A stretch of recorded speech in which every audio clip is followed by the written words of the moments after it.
2014 में हम गरीब फेरी वालों के लिए कानून है, आज तक उसका इम्प्लीमेंट नहीं हुआ है। इसका वजह हमें ढूंढने के लिए यहाँ पे हम लोग उपस्थित हुए।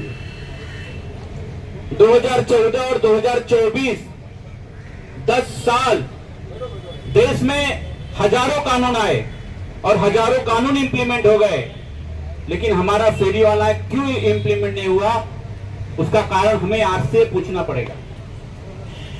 आपका नेता जो यहाँ पे बैठा है, हमारा भाई दयाशंकर सिंह जी, साल का कोई 120-150 रुपए आप लोग मेंबरशिप देते हो। आज के जमाने में 20 रुपए का वड़ा पाव हो गया है, तो महीने का अगर 250 रुपया 20 रुपए का एक वड़ा पाव को भी अगर आप पैसा देवे तो कम से कम महीने का 500-1000 रुपए आप लोग को उनको साल का मेंबरशिप देना चाहिए, तब जाके आपकी आवाज बनेंगे। वो तो बेचारे आज के लिए अपनी पूरी जिंदगी जिन्होंने डाल दी, आज इतने बारिश का मौसम और वहां पे आप सभी को साथ देने के लिए उपस्थित हुए दोस्तों। तो ऐसे नेता ना आप लोग को मिले, आप लोग बहुत किस्मत वाले हैं। वो आपको सब कुछ देना चाहते हैं, लेकिन आप लोग लेना नहीं चाहते दोस्तों।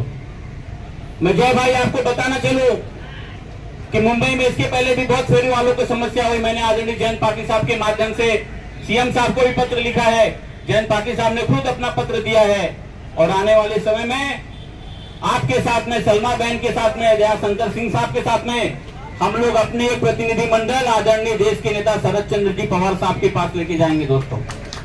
और मैं आपको यकीन दिलाता हूं, ये जो हम लड़ाई लड़ रहे हैं, इससे अग्रेसिव हमें लड़ाई लड़नी पड़ेगी, क्योंकि ना मांगने से तो भीख भी नहीं मिलता है दोस्तों। मांगना नहीं, छीनना है। हमें मांगना नहीं, छीनना है। आज ये आजाद मैदान में आजाद होकर आपके साथ में है। जब दो आजाद आपके साथ में है तो अभी डरने की कोई बात नहीं है। अश्विनी भोई जी का मैसेज आया कि उनके बुलाने पे हम लोग जाएंगे, कभी जाने की जरूरत नहीं है, क्योंकि हमारा नेता इतना सक्षम है, उनको मिलने के लिए खुद सीएम साहब यहाँ पे आएंगे। आप ये समझ लीजिए भाइयों, अगर आपको सच में ना तकलीफ है, आपको बहुत ज्यादा तकलीफ है, धंधे नहीं लग रहे, तो थोड़ा सा हौसला बनाए रखिए।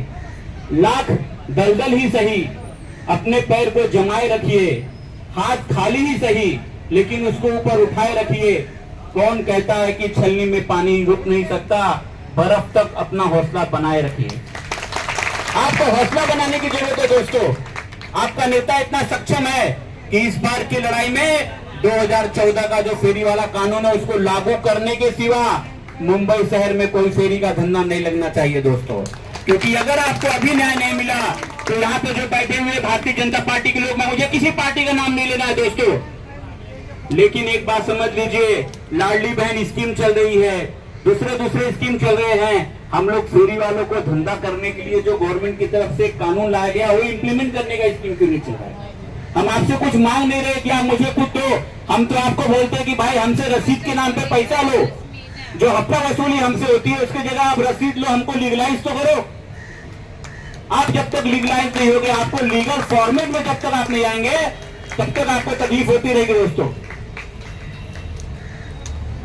और अभी नया मुंबई जो बोलते हैं मीरा रोड, अभी यहाँ पे समझ लीजिए वहां की एक विधायिका है आदरणीय गीता जैन मैडम, बहुत अच्छी हैं, बहुत समझदार हैं। उन्होंने चुनाव लड़ा, पक्ष जीत के आई।